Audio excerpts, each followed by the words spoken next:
It's Monday night, and you know what that means. It's time for the Tan and J-Man Show. It is February 10th of 2025. I'm the J-Man. Sitting over there in Indiana is the Tan Man, Tanner Lee. How you doing tonight, T-Dog? Doing good, Jay, man. NFL season, another NFL season, I should say, is in the books, but not the result I think you and I expected. I don't think we're mad about it, but No. I don't think too many people had Philadelphia running away with Super Bowl 59 on their bingo card. Yeah, I think, it wasn't a surprise to me that Philadelphia won because it felt like Sure. Kansas City had been kind of skirting by the skin of their teeth all season, really. But yeah, they just took it to them. It was 40-6 at one time. Then two garbage time touchdowns by the Chiefs made it look closer than it was. It wasn't even that close. But No, it wasn't. yeah, it was. I said it last week. It was the least I've looked forward to a Super Bowl, and I would say it was one of the least enjoyable Super Bowls that I can remember watching. I disliked both of those teams pretty similarly. Yeah, I saw Sirianni joins rare company of John Madden and I think it was Vince Lombardi to have to have gone to, I think it was two Super Bowls, win one, and have a .700 winning percentage for his career. It's pretty good. Yeah, and he about got fired last year. Yeah, and it was not looking great for him in the first few weeks of the year either. So Nope. fans are stupid. Um, Not man, patient. yeah, not patient. Yeah, Howie Roseman might be the best GM in sports at this point. He is fantastic there in Philadelphia. And Jeffrey Lurie, one of the best, I think that's his name, owners in the sport too, because continuously they've won really the past 8-10 years or so. Well, I think we were talking about this a week or two ago. You go back to 2000, they're easily the best NFC franchise. Easily. They finally got over the hump about 7 or 8 years ago and won one, but consistently in NFC title games at least. Mm-hmm. And now they've won, two of the past 8 or 9 Super Bowls now, and they've been to a couple. And easily I would say the best, most consistent for sure NFC team. Yep. Even though they one of their division rivals gets all the publicity, and they haven't had nothing since '96. Yeah. Yep. It'll be interesting to see who they choose to play them week 1 on that Thursday night. If it's the Cowboys or if it's somebody else. I saw a list of their teams they play at home. Denver. Commanders might make sense.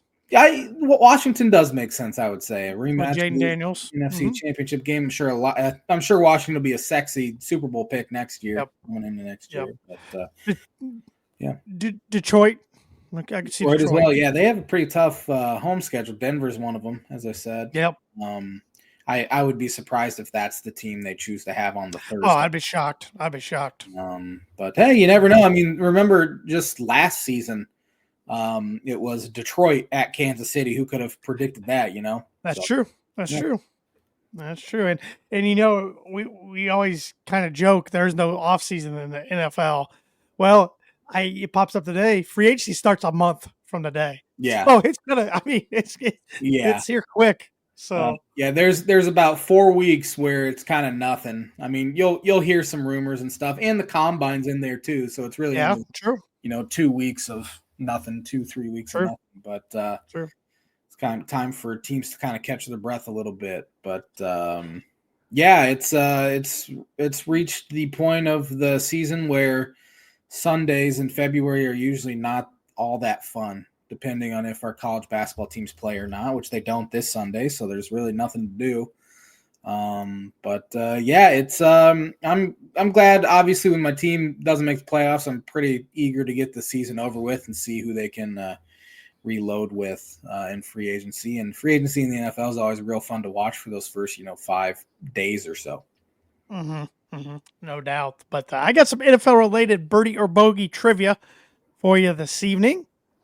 Patty Mahomes threw 2 interceptions last night, taking his career Super Bowl interceptions numbers up to 7. Mm-hmm. There's one guy who's thrown 8 career interceptions in the Super Bowl. Name that guy. That's a good question. Obviously you think of guys that have played in a lot of them. I'm kind of hoping it's a guy who only played in one. He threw 8 interceptions. So it is not. I will tell you that it is not. I figured.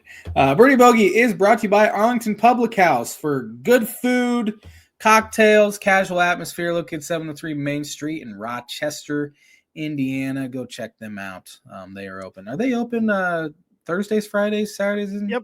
Thursday, Friday, Saturday.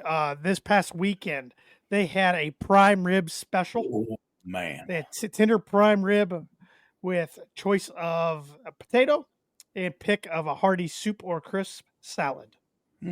And man, that prime rib on the picture looks pretty darn good. I had the prime rib there last year, and it was fantastic. Yeah. I remember it was really good. So yeah, I haven't not ate dinner yet tonight. Now I'm pretty hungry, even more hungry than I was just looking at this picture. I got to get off the Facebook page. But go give them a follow on Facebook if you haven't already, and Instagram too. Surprised you don't have a microwave in your room there. You can just pop a Hot Pocket in real quick. And you know what? That is a fantastic idea. I need a little mini fridge and a microwave up here. I might never leave. I might never leave. No reason to. But yeah, and also talking about the Super Bowl last night. Yeah, I mean, you kind of hit on it. The Eagles just punched them in the mouth. Yeah. I mean, they got Kansas City behind, which they're used to be behind in the Super Bowl. Their previous Super Bowl victories, they were down by 10 points or more in every single one. Yeah. But, I mean, the Eagles got up so big so early. And Kansas City kept finding themselves behind the sticks. Just couldn't get anything going. I mean, Kelsey was dropping balls. DeAndre Hopkins was dropping balls. Patrick was making errant throws. The line just couldn't block. They could not stop the Eagles. And Vic Fangio's defense did not blitz a single time, which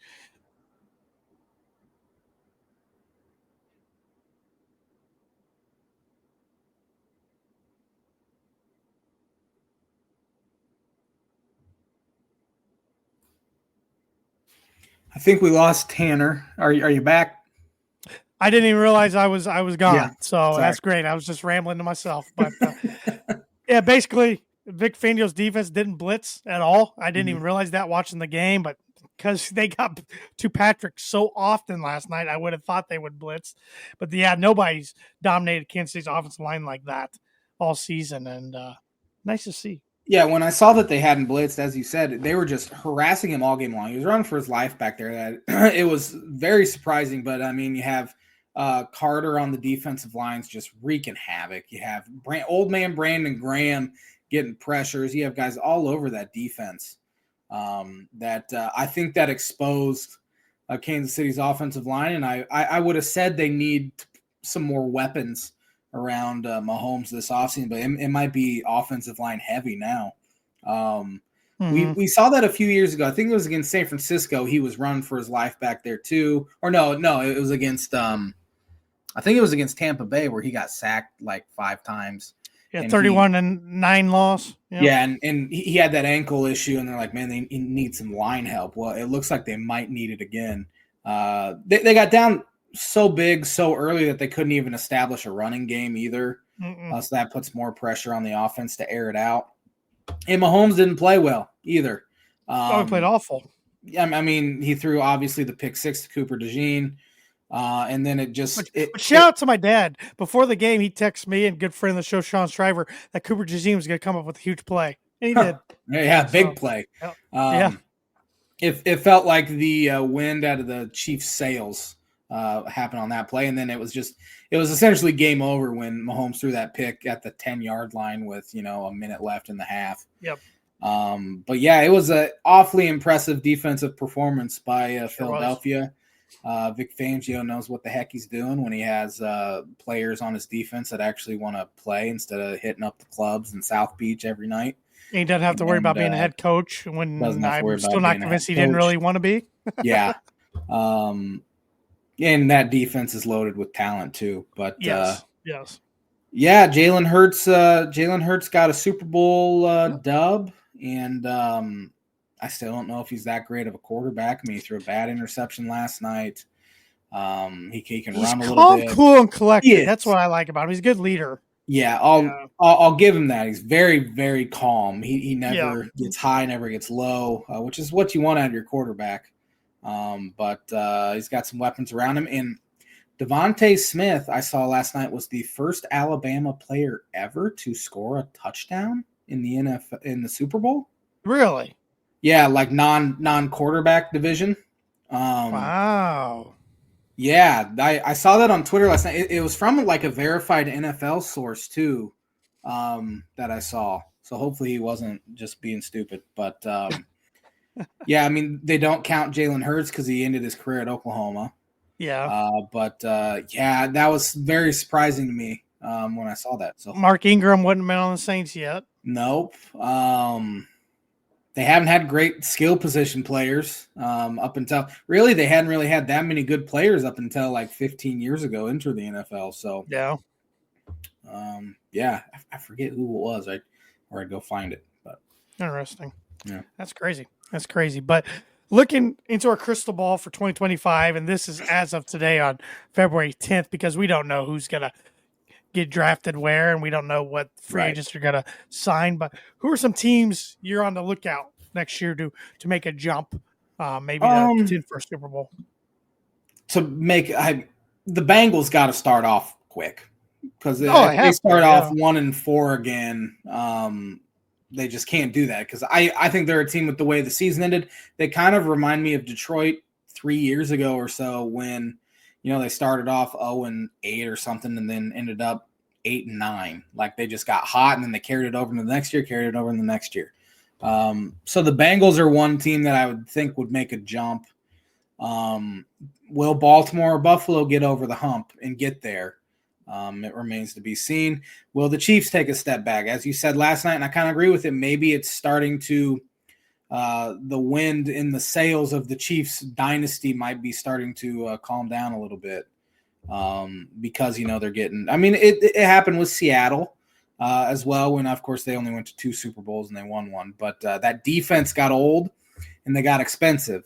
Well, now you're seeing Travis Kelce, he might retire. Who knows? DeAndre Hopkins is now, 32 years old. They will get Rashee Rice back, which will help, but that defense is getting older as well and more expensive. Chris Jones is in his 30s now. Karlaftis is entering his prime, but he's going to be up for a massive deal too. So you have those issues that kind of come into play. So I'm looking for the Chiefs to take a little bit of a step back. Now, I'm not going to say they're going to miss the playoffs or even not win the AFC West, but I don't think we'll see them win 15 games again next season.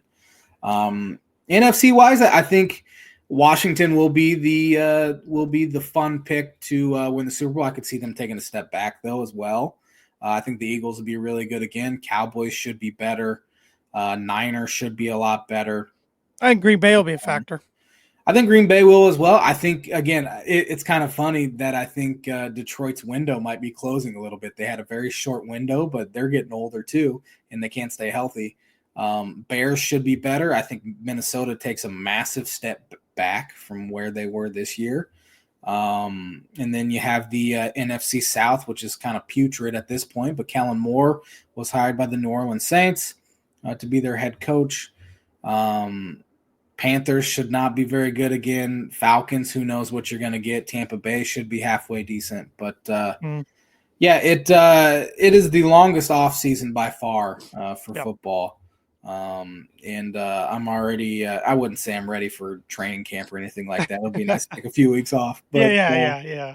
We'll get the itch again pretty quick.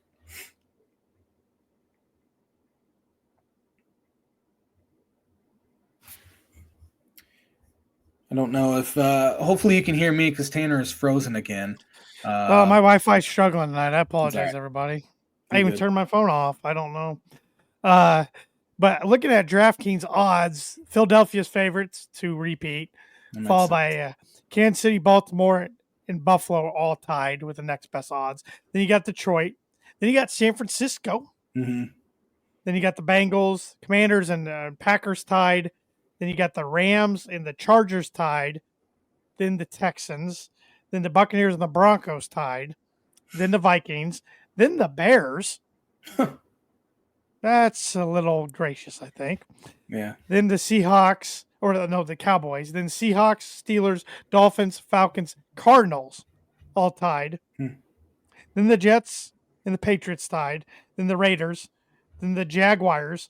then the Colts, then the Panthers, the Giants are tied with the Saints, and then the Titans and Browns are tied for last. There'll be some interesting storylines now that Aaron Rodgers is not going to be a part of the New York Jets, which I think that was part of my bold predictions that he would be traded. Maybe they release him. Maybe they trade him. You said he would take a snap, but it wouldn't be as a Jet. And I said he'd retire. So okay. Yeah, it sounds like he wants to play. I don't know who's going to want him. Colts are dumb enough to do it. I mean, they've done the retread thing for about the past 5 or 6 years, it feels like, until they took Richardson, and he's been a disaster. I guess the Vikings are getting floated out there. He's just following the Brett Favre. It would be unbelievable. Yeah. Packers, Jets, Vikings. It's all adding up, and it's interesting that he'd actually want to do that because of the comparisons to Favre, because I know they didn't really get along that well. Yeah, in Green Bay, but if they go that route, Darnold's definitely out, and McCarthy, you're sitting here thinking, what the heck? Yeah, I'd rather roll with Sam Darnold or McCarthy at this point of Aaron Rodgers' career. I mean, that Jets team on paper was very good as well, and they were terrible because Aaron Rodgers wasn't very good. And maybe because you have a better head coach out there in Minnesota, things are different. But yeah, he's a head case, and he's a distraction. I think he's washed. And I think he's washed too. Yeah, I agree. But maybe he goes to the Raiders. But if that happens, do you think he wants them to take Shadur at 6, even though he's only going to be there probably for a year? But still, the Jordan Love thing made him mad. Yeah, exactly. So yeah, I don't know where he can go, where he's going to be just the guy and the only guy. Pittsburgh. Yeah. Pittsburgh, maybe? I can't imagine him and Tomlin coexisting. Yeah. Very different sort of styles there. Colts are really the only one that makes sense to me, and it doesn't even make sense. But they need something at quarterback that's not Anthony Richardson or Joe Flacco. Browns. I'd pay for him to go to the Browns. I think that would be a very fitting way for his career to end. Well, at least he didn't make your life miserable for 2 years like you thought he might. Right. Didn't play him at all his first year. Then went 1-1, but it was the final game of the year, and the Broncos were up 75 points, and so that wasn't going to matter. So it didn't really hurt at all. Yeah. I'm very happy it happened the way it did out there in New York. Yeah. Deebo Samuel looks like he's not going to be a Niner. They've given permission to open up and look for a trade, and it's interesting. Today he was on some show. He was asked of a team he could see making a jump. Right away, he says the Broncos. Mm-hmm. So, of course, that has Twitter stirring. And, of course, Sean Payton's comments last week about having a joker. I don't know. He's good, but I don't know. I just don't know if I want that type of wide receiver in their locker room. I don't know. Yeah. I mean, it seems like he's caused some issues there, and he didn't have that great of a year either. Dolphins make sense too with the Mike McDaniel connection, but it's interesting in the NFL how they grant permission to agents and players if they're okay with trading them to go find a destination that works for them. Yes, but it seems like that takes away any sort of leverage the organization has. But I mean, they had the whole thing with Ayuk, who had a terrible year with him after he held out. And now Deebo. He's going to want to get paid too. So there's always something going on in the NFL. There'll probably be some more names out there that request trade or whatever. Well, then when it comes to wide receivers, I mean, T. Higgins is going to be a free agent. Mm-hmm. Amari Cooper, I believe, is going to be a free agent. Not 100% on that one, I think. And then there's another decent name out there. It's got to be a good free agent class for wide receivers. But, he could have just pulled a Jimmy Butler. Be like, I don't want to be here anymore. I don't want to be here. How many times has Jimmy done that in his career now? 4? This is his 5th different team. Yeah, and he's forced his way out of every single one. Yep. So he's the issue. Yes, he is. He'll get bored in Golden State next year, and he'll want to do the same thing. Yep. That's part of the reason why people can't stay in the NBA anymore. 100%. Stuff like that too. So, and then his debut went really well with Golden State. He scored 25, and Steph's like, we play so different. I jacked up 16 threes, and he jacked up 1, and we scored the same amount of points. So, Golden State's only like the 8 or 9 seed right now, maybe. Yeah, they're not what they were. Their window's closed. No, yeah, it's closed. I mean, you have Draymond out there getting texts about every game. Yep. Getting in fights and stuff. And Steph's, he's 36, 37 years old. Isn't that crazy? Yeah. Clay isn't there anymore. Andrew Wiggins is now gone because they traded him for Jimmy Butler. So I can't imagine they're going to get that much better with him. No. But are you tuning in to Luka's big debut tonight? No. Me either. Couldn't care less. Could not care less about that whole drama. And then, that general manager there with the Dallas Mavericks already – he thought he cooked. Like he's like, man, I made a heck of a trade. We got Luka out of here, the guy who is out of shape by my estimation, regardless of his if he's good or not. Now Anthony Davis plays one game and they think he tore his ACL, so that's pretty. But I'm not laughing at that. I know. I'm not laughing at him getting hurt, but just the irony of it all. It's pretty fitting for that to happen. So yeah, that's Dallas is an interesting sports city. Right now. Cuban would have never let that happen. No, he wouldn't have. He would have never. And he's already made comments like, well, I don't know. He's kind of staying out of it. I haven't looked into it. Like, why did he get out?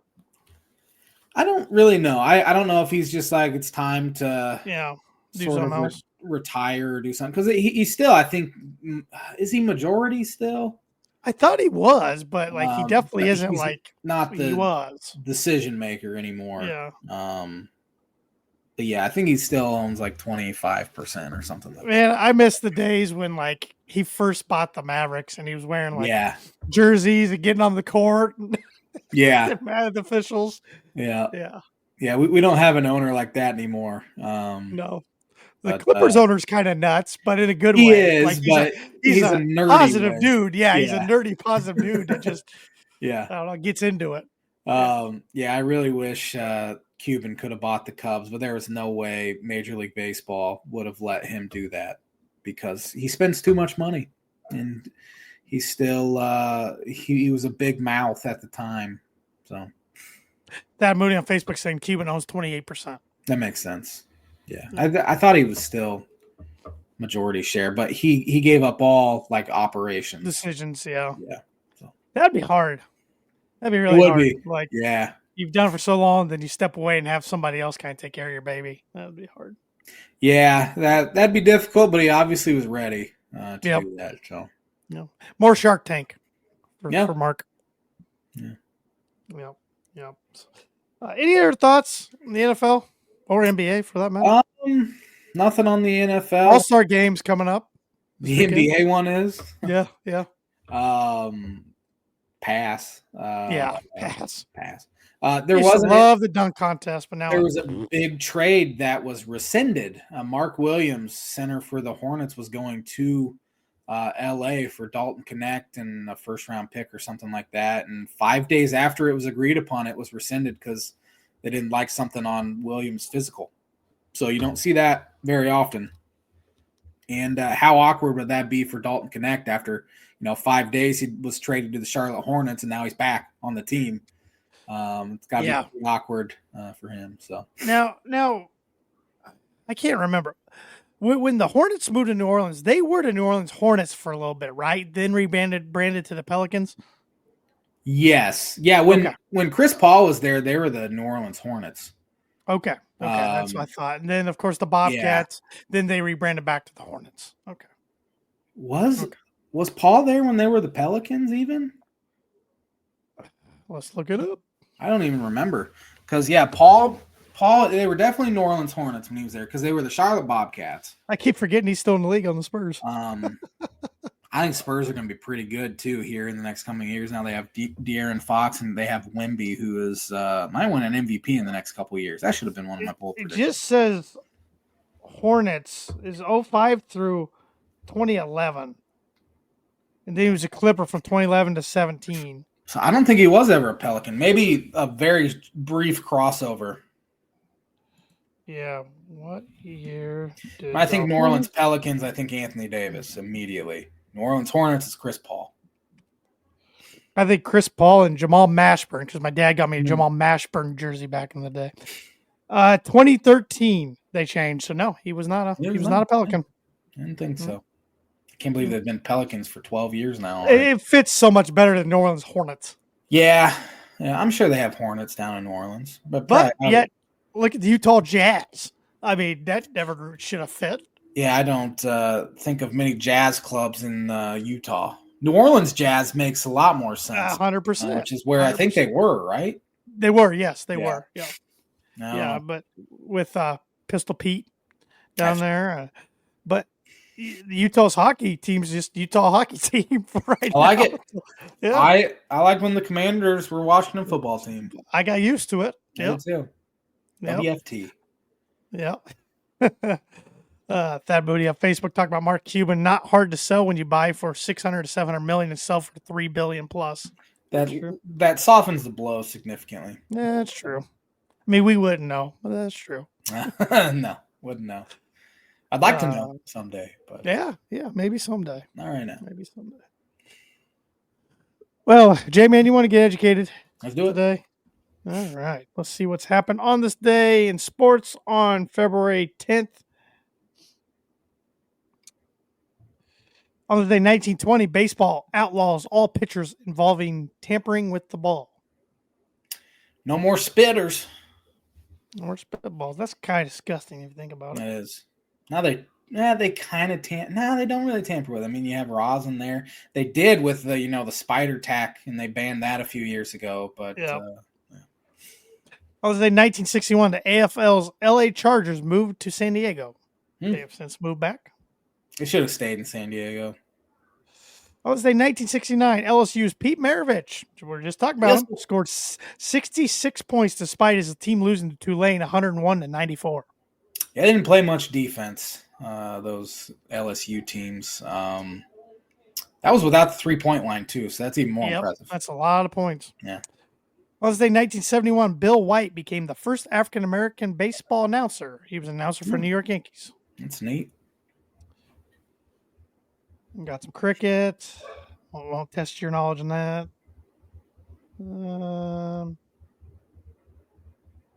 Here's a good one. On this day, 1985, the 35th NBA All-Star Game was held in the Hoosier Dome, Indianapolis, Indiana. The West beat the East 140-129. Who was the MVP? What year was that? 75? Is that what you said? 85. 85. The West won. That Magic? Ralph Sampson, Houston Rockets center. Interesting. On the day 1991, the 41st NBA All-Star Game was held at the Charlotte Coliseum. The East beat the West 116-114. Who was the MVP? Low scoring by that measure. Is it Michael? MJ? Good guess. I had a feeling you're going to guess him. Charles Barkley of the Philadelphia 76ers. Yep. On this day, 1992, Mike Tyson did some bad things in the state of Indiana. Man, how is he not? Or got convicted. Got convicted of some bad things, I should say. Yeah.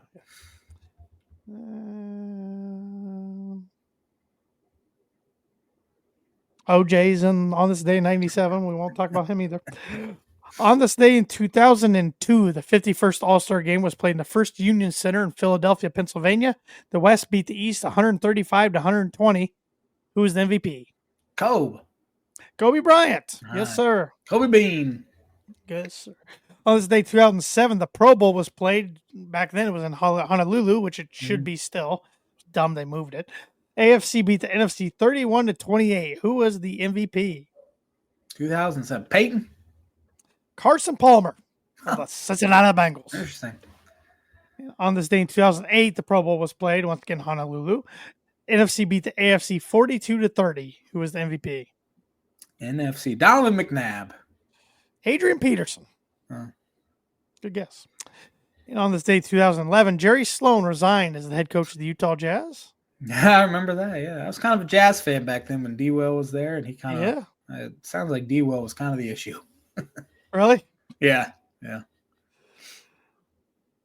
And on this day, 2019, the 8 centrally owned and operated team of the Alliance of American Football got underway as the Orlando Apollos beat the Atlanta Legends 40-6. Is that still a thing?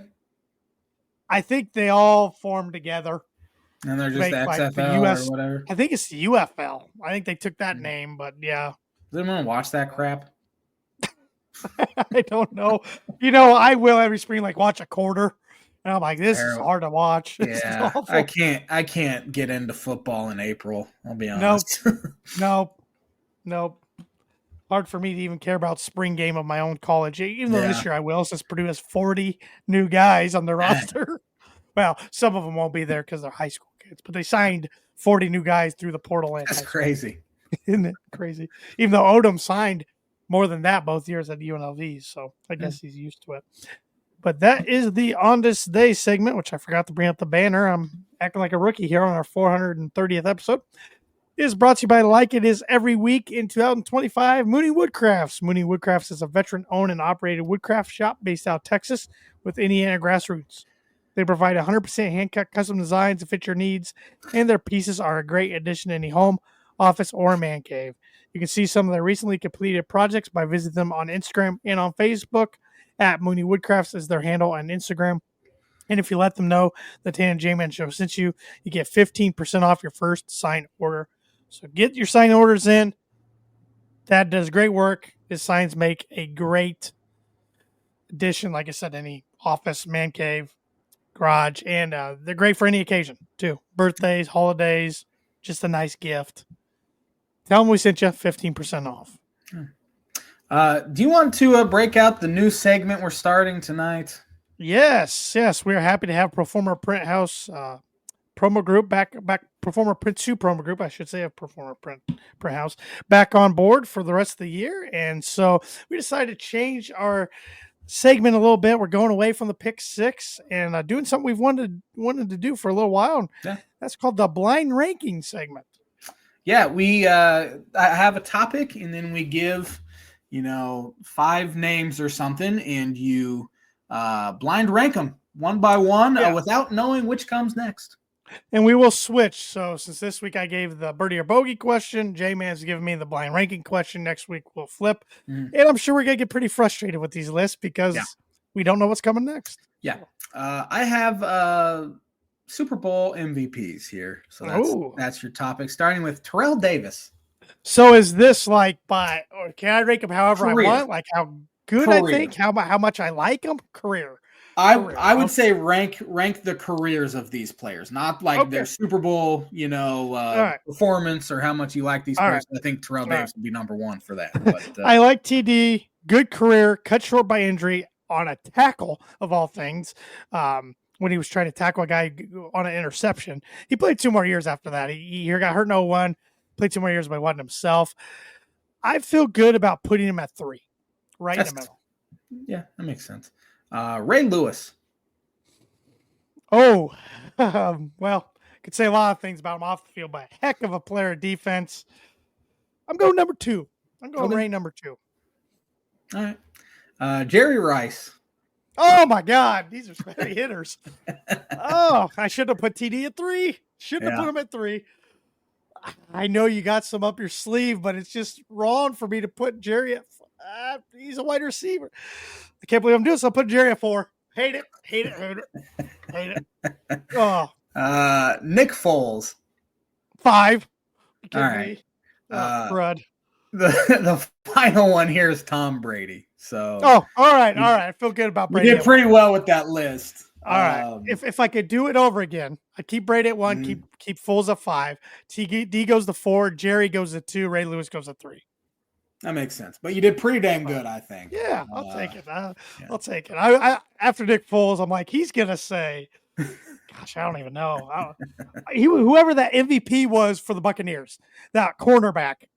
Oh, what was it? Jackson? I think his last name was Jackson. Yeah, Jackson. Yeah, he had to be the worst one ever, didn't he? Of our lifetime? How Nick Foles didn't have a very good career. No, he had a good game, though. He had a good game. But, you're right. Yeah. He was Superman in the Eagles green for a little while. For some reason. Yeah, the only place he played well was Philadelphia in the playoffs. Yeah. He got paid for by the Rams, but he wasn't very good. No, he was not. But no, that's a good one. I'm glad we started off with that. Mm-hmm. That's good and that's fun. And like I said, the blind ranking segment is brought to you by, like it will be every week throughout the rest of 2025, Proforma Print Soup Promo Group. If you're looking for a trustworthy, dependable resource for your next trade show, company picnic, or a sales meeting, Proforma Print Soup Promo Group has over 50 years combined experience in promotional products and commercial print. They strive for fast and efficient response to all your print needs, so you need to look no further. Let them be your one source of print and promotional company today by giving Barbara Van Weinsberg a call at 574-210-3815. And when it comes to your company, you definitely don't want your logo to be blind out there in the world. So you want it popping on stuff. You want people to have it in hand. Get great promotional products through Barbara at Proforma Print Soup Promo Group. All right. Big Ten Hoops. Mm-hmm. Another week down. Good week for my Boilers. So week for your Illini with the split. Mm-hmm. Yeah. Yeah. Nailed it on the head. So weak. They hadn't been playing very well, and then they go to Rutgers, and of course Dylan Harper comes back, and so that immediately, and then they got down 23-6, and just thought, man, this season's gonna tank. Fought all the way back and took a 3-point lead with about 9 minutes left, and they tanked down the stretch. But then they followed it up. They played at Minnesota. Minnesota, I would say, is the worst team in the Big Ten. So you're still sticking with that, huh? I think so. I know they beat Michigan. They won at Iowa. They beat Oregon, who's in a free fall right now. But I would still say, maybe Washington. At this point, it might be Northwestern with all Barnheiser out and Leach out for the season now. But it was nice for just to see Illinois come in there and impose their will. They got down 9-2 at the start. I'm thinking, here we go again. I mean, Minnesota hit 3 straight threes to start the thing. But then Illinois just absolutely blew them out. The rest of the way, it was nice to see KJ get back on track. He hadn't had a good game really since the Indiana game a month ago. He had 24 points. Will Riley's been their best player the past 2 or 3 weeks, which is good to see him break out of his freshman wall. He became the first freshman in the nation since at least 96 to have 27 points, 9 rebounds, 7 assists, and 0 turnovers in a game. He's been awesome. Tomija Visic is back and playing very good basketball at 18 points and 11. So it's a glimpse of what they can be. Now they just got to find some sort of consistency. And now they have a big week this week with UCLA, the hottest team in the Big Ten, 7 in a row, 7 wins in a row for them coming into town. And then Michigan State coming to town on Saturday and hope to get revenge after High Knees screwed them in East Lansing about a month ago. So it's a big week in the fact they are honoring 2 of the former players. Kofi Coburn's getting his number in the rafter. I think I said this last week on tomorrow, Tuesday. And then Terrence Shannon Jr. on Friday. So it'll be amped up crowds for both, and they need to win both of them. I'll say it. They have to win both of them. Cannot settle for a 1-1 week again. Now you were just talking about High Knees. Now he's just setting screens on Illinois guys during games. Yeah. You know how out of position you have to be to somehow it was fast break, Ace Bailey, who will be a top 3 pick. Yeah, he's on a fast break, which is difficult enough to stop. And then you have old Heine's out there. He kind of screened Humrickhouse, and then he pretty much pushed Mraz Johnson out of the way and let Bailey have a layup. And then he's walking down with his high knees, and he has a smile on his face. And I think every single Illinois fan wanted to punch that smile off. Did the top come off J-Man for a second or two there? I don't really remember. There were many instances that game where the top was blown. And at that point, I think Illinois that time of year started coming back, and it was like a 5-point game at that time. So I was like back into it, where when they were down 23-6, I just kind of sat back and, okay, they cut it to 8 by half. Okay, now it's a 5-point game. I'm kind of more engaged. But there were some words said at a higher octave than they probably should have been during that play there. I think I said something like, get him off the court or something like that. And, man, I have seen every single Big Ten fan in like my FYP on Twitter has been on high knees for something. He kicked Chris Collins out of their game at Washington on Saturday night. And it was probably deserved. I was able to read Chris Collins' lips. But I think every other fan base, I think he's probably public enemy number one for every fan base as far as officials go. I haven't seen Courtney Green out there at all this year. I don't know if he's in a different region or what. Of course, we used to hate on, Bo Borowski, but honestly, I'd kill for him at this point because he was a pretty good ref. We just like to hate on him. John Burr. Jim Burr. Jim Burr. Yeah. I knew that sound right. He's been retired for so long that we forgot. I can't remember his name. Jim Burr. He had Steratore there for a while. Teddy Valentine. TV Teddy. Ed Hightower. The old principal. Yeah. But now I would say Heinies is probably the most well-known guy doing Big Ten games. About every fan base hates him. So I guess it comes with the territory, but I especially do not like him. And hopefully he does not do another Illinois game the rest of the year, but I know he'll probably do both of them this week.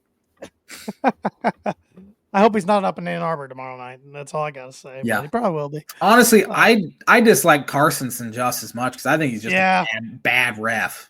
I just don't like him at all. Yeah. Yeah, I like when I don't know the refs' names because then I think they do a decent job. Yeah. And honestly, probably knowing their names and having a big name puts them under a microscope more than anything else, and that probably makes it heightened. But there's a reason why you have a big name, and it's usually because people don't like it. Well, and speaking of Teddy Valentine, he got a big name because he went back down from Knight. He was like the one official in the conference that'd go back at Bob Knight back in the day. So. Yeah. And I always remember I don't like, Dockich, but he always said TV Teddy is who you want to have when you're playing on the road. Yeah. Yeah. So which it makes sense because he's not going to buy into the home crowd stuff. And which Bo Borowski was kind of the same way too. He was pretty consistent. We just didn't like him. And looking back, I think he was pretty dang good at what he did. Yeah. Yeah. Very true. Very true. But, my Boilers had a good week. Went up to Carver Hawkeye, took care of business. Even though two of their dudes were shooting. I don't know how I want to phrase this. I know how I want to phrase it, but I got to keep it clean. They just couldn't miss. Let's put it that way. Who was it? Was it Sanford and Josh Dix? Both of them. Yeah, even though both missed some free throws, which is weird. But, gosh, they started off just ripping threes. Of course, Freeman got announced out for the year. I think it was the day of or day before. So I was like, okay, Trey Cobbin-Wrench should eat. And he was, but he got in foul trouble. And then it's like, all right. Well, Purdue was struggling at times, and Braden Smith's like, I'm putting the game on my back. 31 points. Was just doing whatever he wanted to do. He had a stretch where he scored like 15 points in the first 5 minutes of the second half, didn't he? He hit some threes, and he gets dribbling, and it just takes this one step like fade away that you're like, why is a 6-foot guard doing that? And he makes it more times than not. It's just his shot. Fletcher Lawyer disappeared at times, but came up big at the end. Jakari Harris, CJ Cox don't always fill the stat sheets, but they're getting better and better. Camden Heide, Miles Colvin can't hit open shots, but at least Camden Heide does other things. He rebounds, plays some defense. Miles Colvin just hasn't done much. He did have a decent game against USC at home Friday night, but man, I think he hit 1 3, but he's still like 1 for 6. They just can't get him going. But Braden and Trey Cobbin-Wrenn are playing at such a high level right now. Trey Cobbin-Wrenn was Big Ten Player of the Week again, even though he got left off both the top 10 list for power forward or center. I mean, I don't know which one they want to categorize him on, but I thought he deserved to be top 10 on one of them. Now they could do what they did to Braden Smith last year. Braden Smith did not make the top 10 list for the best point guard. And then when they cut down to the top 5, he made it. Yeah. So that might happen. But no, Purdue's playing well right now. USC was maybe the most athletic team in the Big Ten they've played all year. USC had a dude go off for 32. So that kept them in the game for a little while. But it didn't matter at the end. And now Purdue's got two toughies this week up in Ann Arbor tomorrow night for a huge showdown, 7 o'clock. And Michigan's going to be out for blood for what Purdue did to them a couple Fridays ago at Mackey. And then they return home and play Wisconsin at home Saturday, Yeah. and then a quick road trip up to East Lansing the following Tuesday. So it's schedule's heating up a little bit. Time to tighten them up, and got to find out who's going to win the Big Ten here in about 2 weeks. Yeah, it's still kind of jumbled up there. Yeah. Obviously, Michigan State has just one loss still. Two. Who else they lose? UCLA and that's right. UCLA and USC, right? No, they beat USC. Oh, it is USC. Yeah, they lost their West Coast trip. I forgot about that. Yeah. USC got them, and Purdue has 2 losses, right? Yep, Penn State and Ohio State. Michigan has 2. That's right? It. Minnesota's one of them. Or do they lost 3? They've lost 4 overall. Maybe they've lost 3. I can't think though. UCLA, all of a sudden, they're 9-4. They're still kind of in it. Wisconsin's kind of right there as well. I think 4 can still win in the conference. 4 losses. Yeah, Purdue's schedule's heating up. Michigan State's schedule's heating up. Michigan has Purdue tomorrow night. Yep. UCLA's got a tough schedule this week. So, it's now put up or shut up time if you're going to win, the conference. You can't just fold now. Nope. That's February. It's never fun. It's a grind in February. I'm sure every coach does that too. Well, and it's a grind for those back half teams just trying to get in the Big Ten tournament now. It makes it more interesting for sure. I mean, you have teams like, Northwestern's right there at the bottom, and they lose 2 of their better players. Iowa loses there probably. I don't know if I would say he's their best player in Owen Freeman, but he's one of the top. Their post presence, though. Yeah, he's their post presence. They might, then looking at their schedule, they might not win another game. Washington's not very good, but then you have a surprise team like Oregon. If they keep losing, which I don't think they will, because I think they're pretty good. But they've lost 6 in a row and blew a 17-point lead. Yeah, 14-point lead at half. And Michigan State just popped them in the mouth in the first 5 minutes. Jason Richardson's son played awesome. Jace was awesome. He's going to be a good one. Hopefully the NBA sees something in him like they did Cam Christie, and he'll jump after one. Michigan has lost 2. Purdue and Minnesota. Michigan's 2 losses. That's it, though. They haven't lost. It seems like Michigan's schedule's been pretty easy then, if they've only lost 2. They did win in Indiana. And that's honestly probably the biggest story of the week is Mike Woodson has announced he will resign and will not be back next year. So that opens what a mess. Indiana. What a mess. It is a mess. It read more like, hey, Woody, we're going to fire you at the end of the year. And since you're an alum, why don't you announce that you're not coming back and you're going to resign or retire or do whatever. But now the delusional Indiana fans, which there are some very smart Indiana fans that know their spot in college basketball as far as we're probably not an elite. I mean, I think they're still a very, very, very good job, but I wouldn't say they're an elite job anymore. We're 4 more years removed from their last, even national title appearance. And to think some of these people think they have any sort of shot at Brad Stevens are delusional. I think so today. I saw a report that I don't know who put out there, but they said that Brad's at least willing to talk.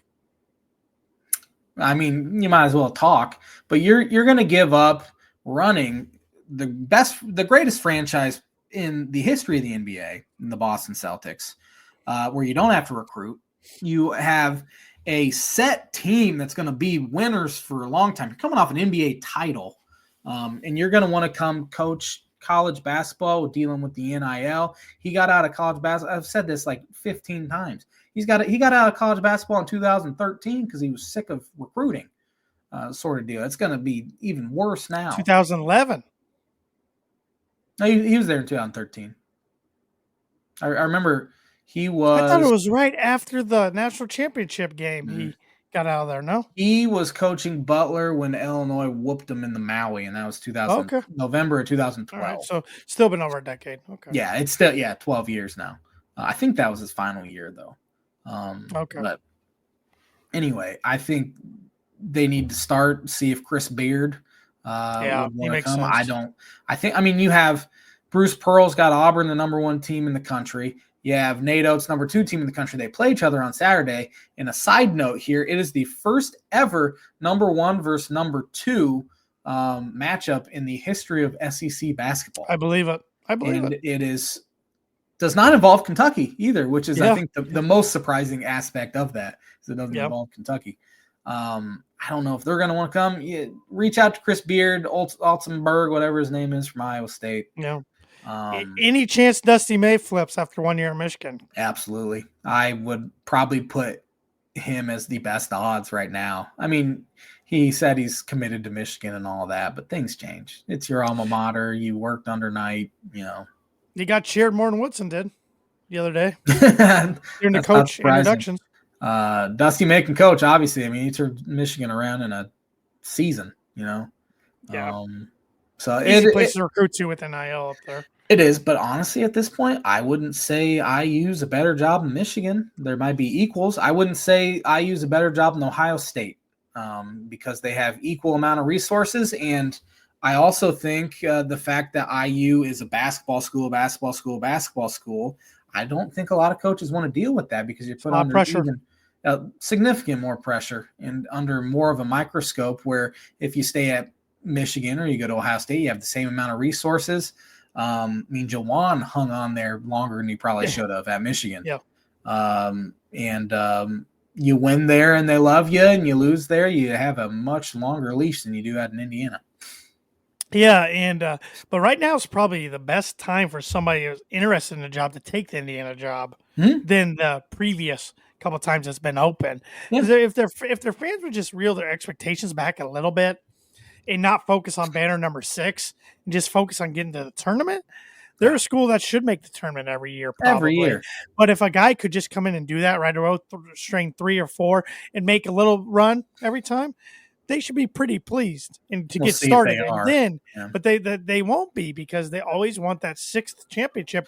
It's been since 1987. Yeah. It's been since 2002 since they've been past the Sweet 16. Yes, that was a national championship appearance. They haven't even been to a Sweet 16 in 9 years. 2016. They've only been to 4 tournaments in the last decade. Yeah, they ran Tom Crean out of town, and he had a pretty good thing going there. They had a rough final season that he was there, but the year before that, they were in the Sweet 16, as you said. Yeah. They were a 1 seed, and they lost in the Sweet 16. A lot of schools would kill for that. It has 2 Sweet 16s and a 4-year span, and is just be careful what you wish for. I know you want that banner number 6, and obviously Mike Woodson needed to go. He does. It wasn't working. We're not. You and I were on the record saying it wasn't going to work at the beginning. Yeah, we thought it was a terrible hire to begin. Yeah. For some reason, IU more than any other college team puts where they went to school. We need an Indiana guy. You need a good basketball coach. Yeah. Screw the Indiana guy. Yep. And that's why I think it'd be funny if they hired an Alford. If they make the same mistake twice, which Alford's a better basketball coach significantly than Mike Woodson. I mean, he had a good thing at Nevada, New Mexico, and a few good years at UCLA. But go find a good basketball coach. Who cares where they went to school at? Yep. 100%. Be hilarious if they brought Sampson back. Well, it wouldn't because I think he'd do a really good job, but they won't do. They won't do that. I can't imagine they do that. He's got a good thing going at Houston too. Yeah. I don't think he'd want to leave that. And that's the cool thing now, J Man, to run him back at a school that didn't end well. I mean, Scott Frost did great at UCF last time. He did. And Rich Rod did pretty good at West Virginia, but so I guess I don't know. Thad's not doing very well at Butler though. No, nobody's going to. They need to go back to the Horizon League. They need to go back to the Horizon League.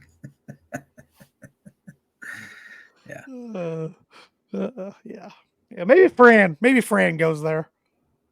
Yeah, I wouldn't be surprised if old Franny. It was not part of my bold predictions, but I said, I think there'd be 4 coaches. I think you're right. I think Fran's time is done. I think the fans are over him.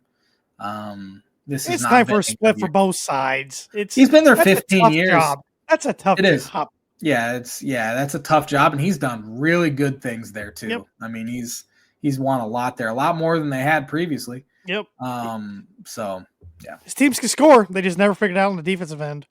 Yeah.